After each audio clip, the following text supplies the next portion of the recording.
Hello, everyone, and thank you for joining me for this stay-at-home presentation sponsored by the Society for the History of Medicine and the Health Professions. I'm Suzanne Easley, Assistant Director and Archivist in the Historical Research Center at the University of Arkansas for Medical Sciences. The Historical Research Center is the only archives in the state whose main collecting priority is focused on the health sciences. If you have materials dealing with any aspect of the health sciences, we would love to preserve those materials, especially items documenting the current pandemic. The Society for the History of Medicine and Health Professions is the Friends Group of the Society, the Friends Group of the Historical Research Center. If you are not a member of the Society, I hope you will consider joining. On your screen is a link to the Society's website with more information and a link to the Society's PayPal account.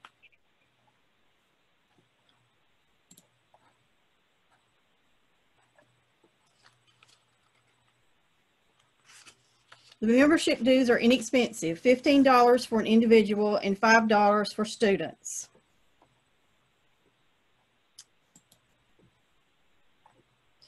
Beginning this month, the stay-at-home lecture will be broadcast on the first Thursday of each month.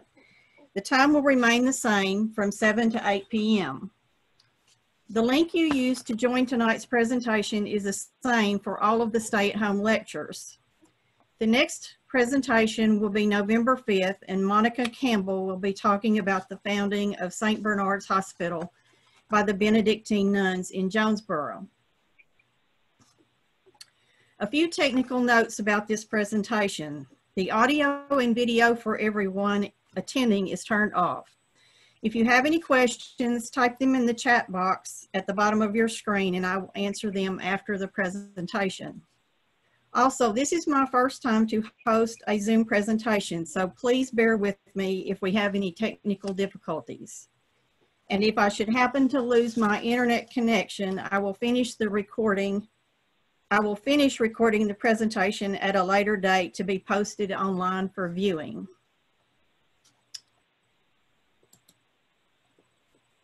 Tonight's presentation is a brief overview of the UAMS Historical Research Center, its history and collections.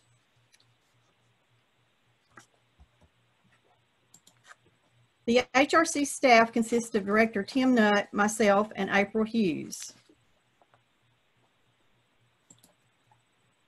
The mission of the center is to collect and preserve materials related to the history of UAMS and the history of health sciences in Arkansas. The types of materials collected include organizational records, personal papers, scrapbooks, photographs, audiovisual materials, books, medical instruments, and artwork.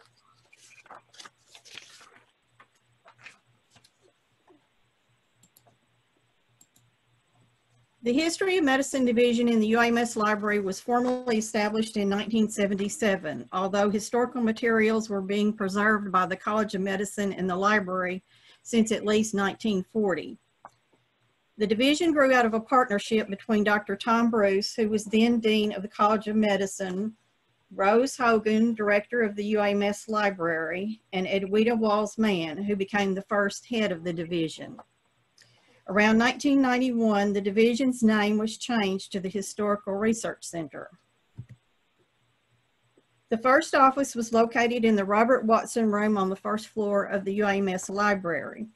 Dr. Watson was Arkansas's first professionally trained neurosurgeon. He graduated from UAMS in 1935 and was a volunteer member of the neurosurgery faculty for 27 years. Upon his retirement in 1980, his colleagues purchased all new furnishings for the room in his honor. Dr. Watson had an active interest in the history of medicine, serving as a founding member and first president of the History of Medicine Associates when the group was established in 1981.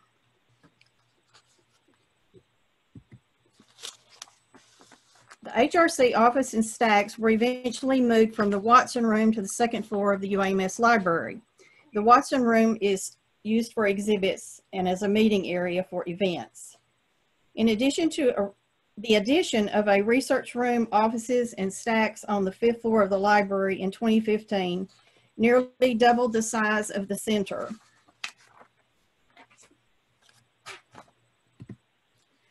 The HRC also has several exhibit spaces, the largest being the UAMS History display on the 1st floor of the UAMS Central Building. Edwina Walls-Mann served as the first head of the HRC until 2000, and she is shown here admiring the Classics in Medicine book collection with donor Marvin Murphy. The next head was Margaret Johnson from 2000 to 2004, and Margaret is shown here with then Library Director Mary Ryan accepting the donation of UAMS Chancellor Harry Ward's papers in 2001. Amanda Sarr served as the next head from 2005 to 2014. Amanda is shown here accepting the donation of the first license ever issued by the Arkansas State Board of Pharmacy in May 1891 to Dr. John B. Bond, Sr. In the center of the photo is Dr. Bond's great-grandson, John B. Bond IV, and Dr. John Wolfe is on the left. And Tim Nutt became director in 2015.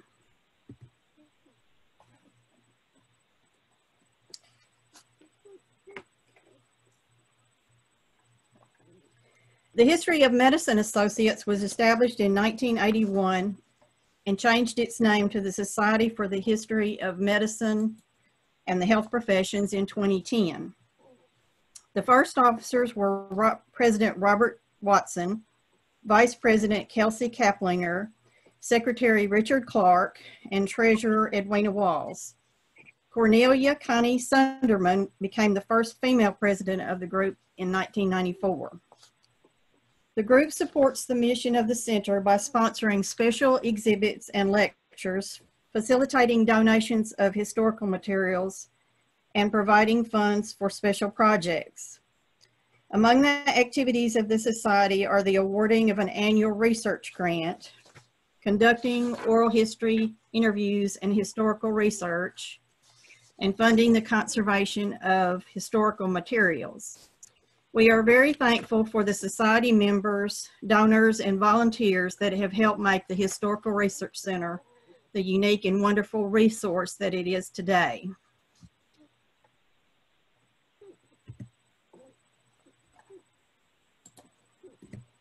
So next, I'd like to show you a few of the unique and unusual items from the center's collections. The first is a gold-headed cane that belonged to Dr. Augustus L. Brasacker. He is very important in the history of UAMS in that he entered into a medical partnership with Little Rock physician P.O. Hooper in the 1870s, and together they advocated for the formation of a medical school. In 1879, they were joined by 6 other colleagues to form the private medical school known as the Medical Department of the Arkansas Industrial University, which was the forerunner of the UAMS College of Medicine.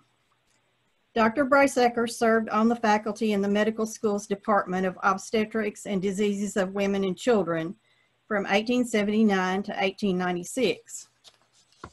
He was noted for his elegant appearance and dress and often made house calls riding on his white Arabian horse. One historical account described him as, quote, a gentleman of the old school. He was very precise and deliberate in his personal habits. His tobacco spitting, it is said, was the very quintessence of grace and accuracy. With geometrical precision, he could hit the exact center of each cuspidor as he strode up and down the classroom reading his lectures. We aren't certain who gave this cane to Dr. Brasacker, but the presentation of a special walking cane to an esteemed colleague has been a tradition in medicine since the 18th century. Dr. Roscoe Jennings was one of the founders of the UAMS College of Medicine and a professor of clinical surgery and venereal diseases from 1879 to 1898. He also served as secretary of the medical school until 1893. During the Civil War, he served as a surgeon to the 12th Arkansas Regiment under Confederate Colonel E.W. Gant. Dr. Jennings' collection of 92 letters includes letters written to his brother Orville during the Civil War, which provide first-hand accounts of health conditions among the soldiers, as well as the Battle of Belmont and the Confederate retreat from New Madrid, Missouri, and Island Number 10. Other letters contain information concerning his medical education in Maine, the yellow fever epidemic of 1878, and his affiliation with the Arkansas State Medical Society and the medical school in Little Rock. The items shown on the right relate to the purchase of the building at 113 West 2nd Street in Little Rock between Maine and Louisiana, which served as the first location of the school from 1879 to 1890.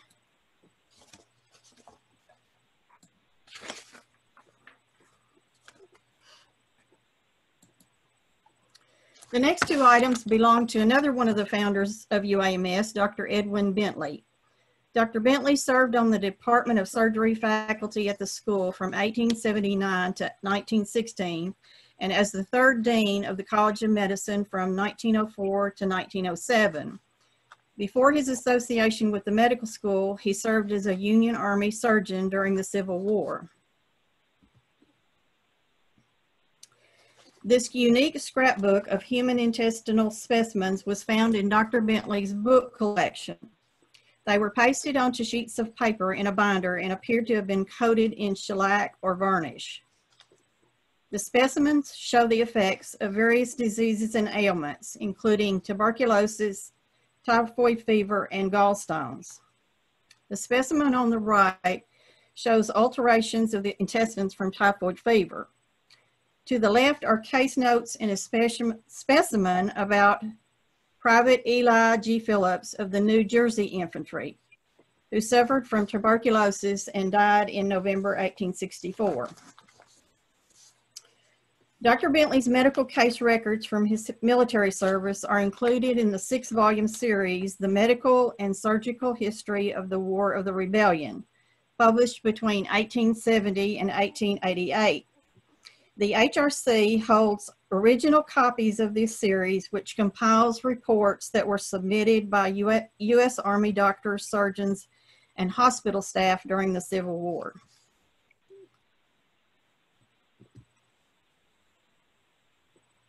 This silver pitcher was given to Dr. Bentley by his colleagues at the medical school in February 1885. The names of the faculty are engraved on it.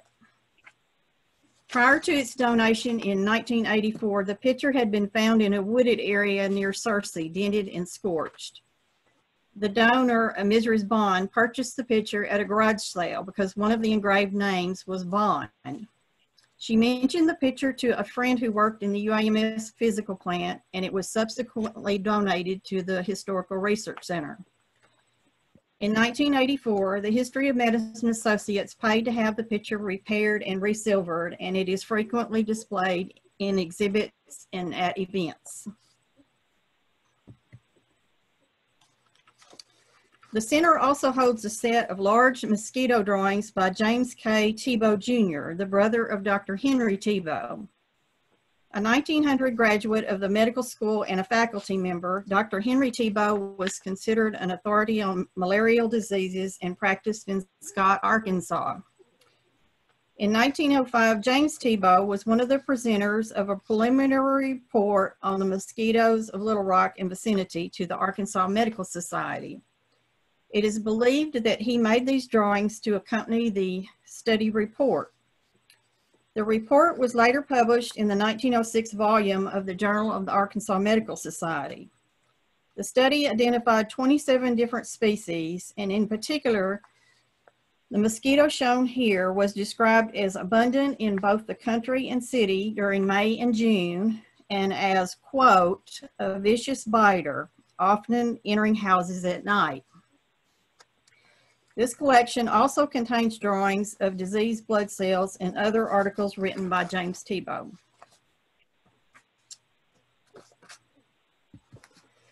The Public Health in Arkansas collection contains primary source materials documenting the activities of the Arkansas Department of Health and other public health organizations in Arkansas from 1913 to 2000. The collection includes health department records, photographs, oral histories, newspaper clippings, scrapbooks, manuals, and artifacts. Of particular interest are materials related to sanitation, family planning, and midwives in Arkansas. Shown here is a photographic composite that pictures a school for midwives held at the J.S. Felix High School for Negroes in Marion, Arkansas, circa 1950. Pictured in the center is Mamie Odessa Hale wearing a black dress and white apron. Ms. Hale worked as a nurse midwife consultant for the Crittenden County Health Department from 1945 to 1950 and began a successful program of certification for granny midwives in Arkansas. Her efforts led to the establishment of maternal child health clinics in 11 counties, and by 1950, midwife classes were being conducted in 32 counties.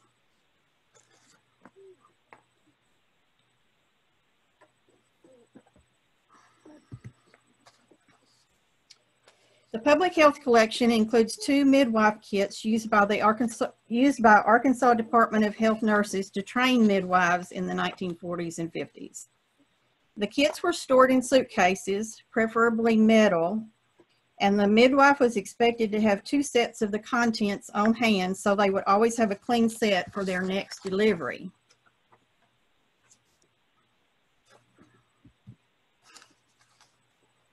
The Arkansas Midwife Bag, its contents and care manual written by Mamie Hale, contains a list of the kit's contents, patterns for midwife cap and gown, and detailed illustrations of how to arrange everything in the suitcase. The kit contents included an envelope of health department forms, soap and a scrub brush, silver nitrate drops to prevent infection in the newborn's eyes, and pocket scales to weigh the baby. And if you'll notice, it says that if you don't have baby scales, you can substitute fish scales.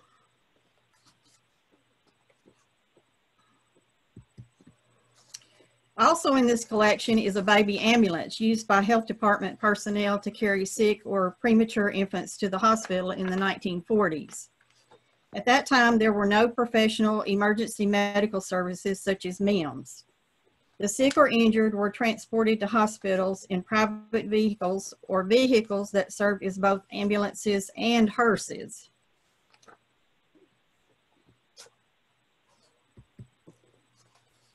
While the resemblance of this case to a pet carrier might be disconcerting to present-day viewers, the baby ambulance offered significant protection to the infant being transported with its rigid metal sides and top.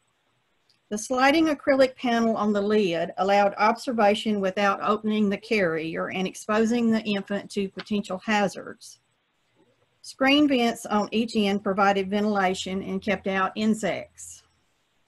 A thermometer mounted inside the case provided temperature monitoring. A removable flannel cloth hammock was tied to a rigid wooden frame that fits inside the carrier. The infant would be wrapped in swaddling cloths, placed in the hammock, and covered with a blanket. A hot water bottle could be placed on the bottom of the carrier and underneath the hammock if extra warmth was needed.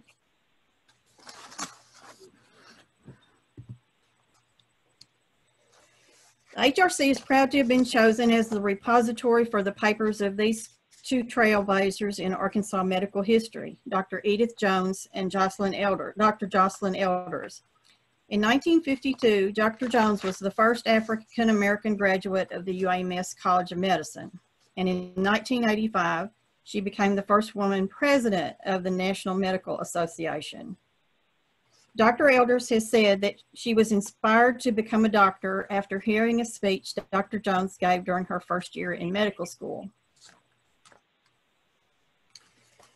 After graduating from UAMS in 1960, Dr. Elders achieved a number of firsts. First African-American resident at the University Hospital in Little Rock, later serving as the chief resident in pediatrics, first African-American professor on the faculty of the School of Medicine, and the first Arkansas physician to be board certified in pediatric endocrinology. In 1987, Governor Bill Clinton appointed her the first African-American and first female director of the Arkansas Department of Health. In September 1993, President Clinton appointed her as the Surgeon General of the UAMS of the U.S. Public Health Service, making her the first African-American and the second woman to hold that position.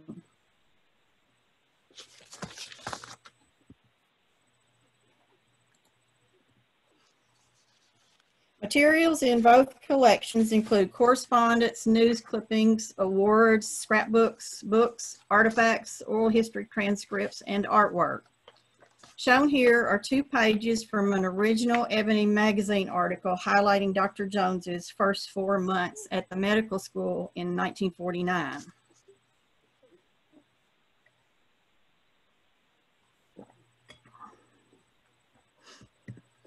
Another unique item from Dr. Jones's collection is a coloring book which illustrates moments from her life and career. Dr. Elder's collection includes her Surgeon General uniform, complete with her well-worn Ferragamo shoes. Known for her passionate and candid speaking style, Dr. Elders delivered over 300 speeches in the 15 months she was Surgeon General. Dr. Elder's collection also includes several drawings by political cartoonist George Fisher.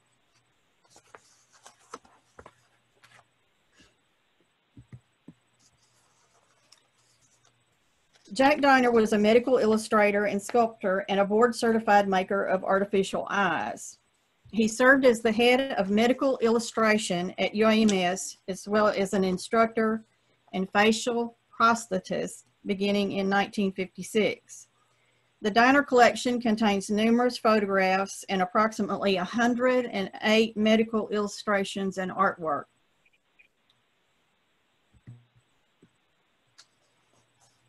The watercolor illustration shown here depicts a tapioca melanoma on the iris of a patient's eye.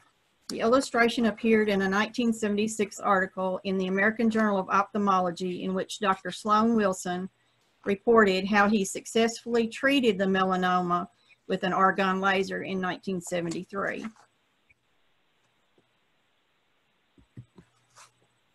In 1985, Diner created a life mask of Dr. Horace Marvin Sr., which is displayed in the library's Active Learning Center. Dr. Marvin was on the faculty in the Department of Anatomy from 1942 to 1985 and served in various leadership roles on campus, in addition to being an enthusiastic supporter of the UAMS Library and the Historical Research Center.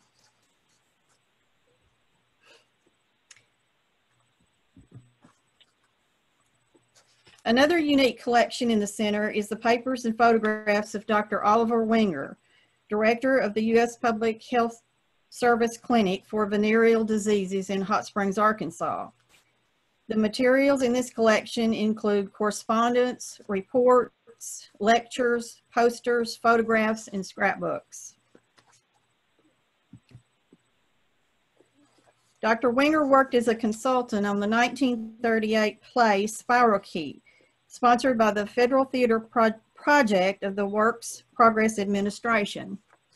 Materials in his collection related to the play include invitations, an original script, photographs, and newspaper reviews. The play was created to support U.S. Surgeon General Thomas Perrin's war on syphilis and attempted to enlist both the medical profession and laymen in the fight against this devastating disease. The play presented the history of syphilis, scientific advancements in treatment, social aspects of the disease, and advice for the public on preventing its spread. Spirocheet is an example of a living newspaper, a theatrical form presenting factual information on current events to a popular audience and intended to urge social action. Experimental staging was favored and sometimes incorporated puppetry, modern dance, and pantomime. The premiere performance of the play took place at the Blackstone Theater in Chicago on April 29, 1938, and included free syphilis tests done in a mini testing lab set up in the theater's lobby. Reviews praised the play's staging and lighting, as well as the performances of the cast of 100 in presenting, quote, an impressive scientific story in a way that will enlighten the layman. The play ran in 4 other major cities and became the second most produced living newspaper of the Federal Theater Project.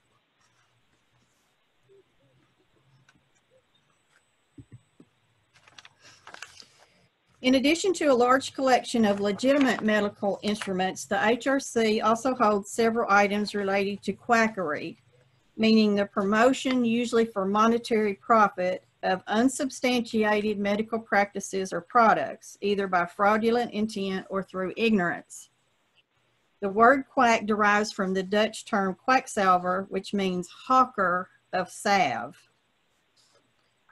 The Johnson thermometer and similar useless medical devices began to appear in the 1890s under various names, including Ferrador inductor and oxydonor. They were purported to provide relief for a wide variety of ailments, including cholera, constipation, hay fever, writer's cramp, and, quote, floating kidney. The device cost $35 in 1915, which would be around $825 in today's value. The attachment of this empty metal tube to the body, usually at the ankle, was supposed to stimulate oxygen to combine with carbon dioxide and toxins in the bloodstream in order to eliminate them and improve the user's health. In case the user needed extra attention to a particular body part, attachments were available at nominal cost, including these attachments for eyes, nose, and other areas of the body.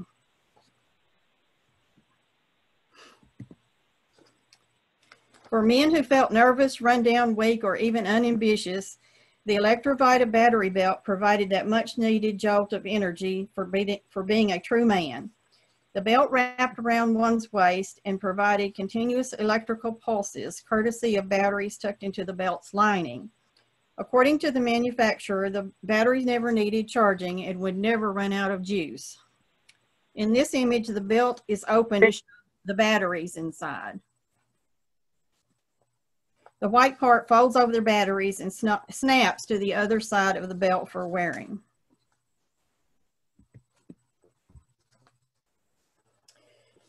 No discussion of quackery in Arkansas would be complete without mentioning John R. Brinkley. Like all quacks, Brinkley exploited people's fears and concerns and offered miracle cures. In this pamphlet advertising his medical treatments, he claimed to be able to give men relying on crutches or canes the ability to climb ladders and walk normally again, and to rejuvenate those suffering from, quote, sexual weakness. Brinkley was originally from Kansas and bought his medical certificate from a diploma mill called Kansas City Eclectic Medical University. He claimed that he could cure impotence by implanting the testicular glands of goats at a cost of $750 per operation, which would be $8,900 in current value. His reputation for the goat gland operation inspired the film industry term goat gland, which referred to the grafting of talkie sequences onto silent films to make them marketable. After being run out of several cities, Brinkley set up a hospital in the old country club in Saline County, Arkansas in 1938, now Mary Lake Monastery. He also operated a hospital and nearby drugstore at Schiller Avenue and 20th Street in Little Rock. After denouncement by the American Medical Association and several civil suits against him, Brinkley declared bankruptcy in 1941 and died in May of the following year.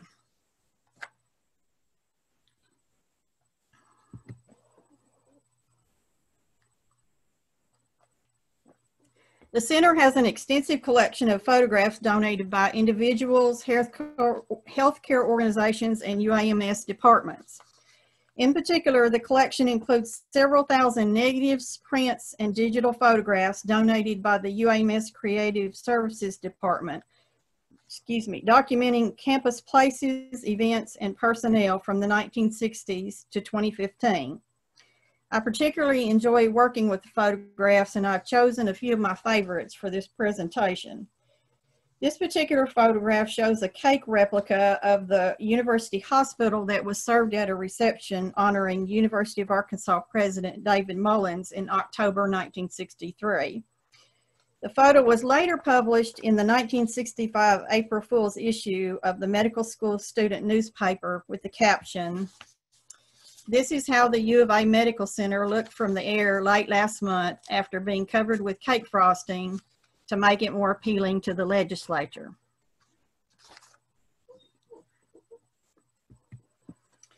Shown here are a few images from a group of photographs taken by Dr. Frank G. Tebow, Jr. when he was a senior medical student at UAMS in 1966.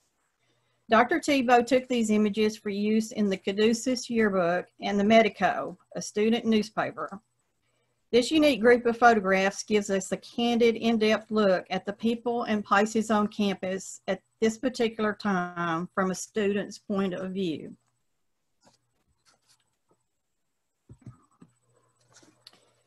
Pictured here at the head of the table on the right, Dr. James Linnell celebrates his 81st birthday with friends and faculty from the U of A Medical School. Dr. Linnell was the fourth dean of the College of Medicine from 1907 to 1912. In 1911, he oversaw the merger of the U of A Medical School with the College of Physicians and Surgeons, which had operated in Little Rock from 1906 to 1911. He was the first professor of urology at the medical school, teaching from 1875 until his death in December 1932. He also served as a contract surgeon for 2 companies of the U.S. Infantry at the Little Rock Arsenal and participated in Arkansas's first legal human dissection, which took place in 1874 in what is now known as MacArthur Park.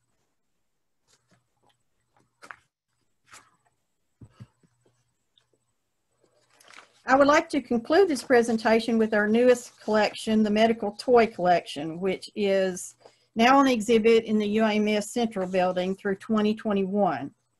This collection features a variety of toys, games, and books that relate to health sciences professions. The exhibit highlights the use of toys to inspire children to pursue careers in the health sciences and the changes in advertising such toys over time. Some of the toys featured are different versions of the Operation game, figures dressed in medical attire such as Barbies, Trolls, and Smurfs, hand puppets, and sets depicting a mobile Army medical hospital or MASH unit and a sick bay from Star Wars. The Society provided initial funding to purchase toys for the collection, and we hope to add more in the future.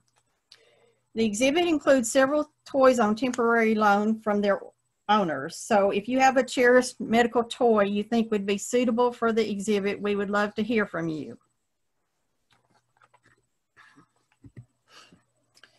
I hope you enjoyed this brief look into the history and collections of the UAMS Historical Research Center. So if you have any questions, please feel free to go ahead and type them in the chat box. While we are waiting for questions, I will mention our digital collection website shown here, where you can see a selection of photographs and other materials from our collections. The link is at the top of the screen, or you can just search UAMS Digital Collections and pull it up that way. I would also like to remind everyone that the next stay-at-home lecture is November 5th at 7 p.m. at the same link that you used for this presentation. Monica Campbell will give a presentation on the founding of St. Bernard's Hospital by Benedictine nuns in Jonesboro.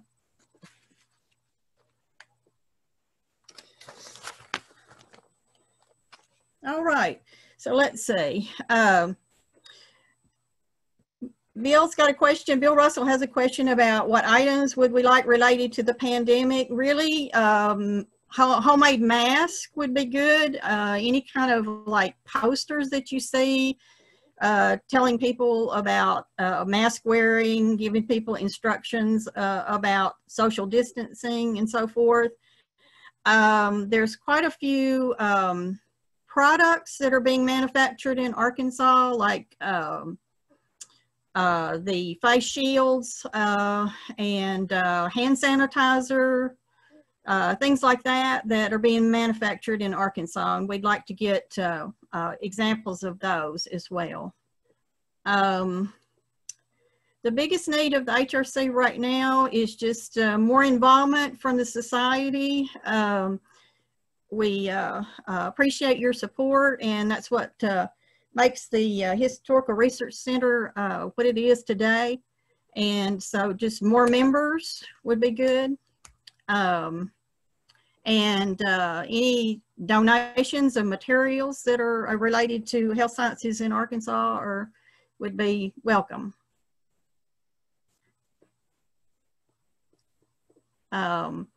So are there any other questions?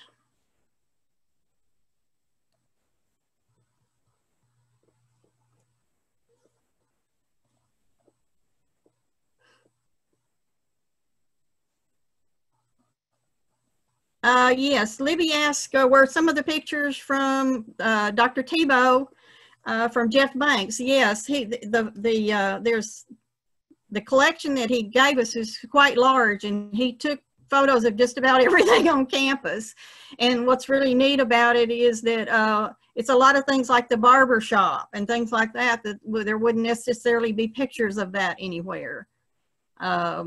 So it's really a neat collection, and hopefully at some point we'll get all of the images digitized and get them online.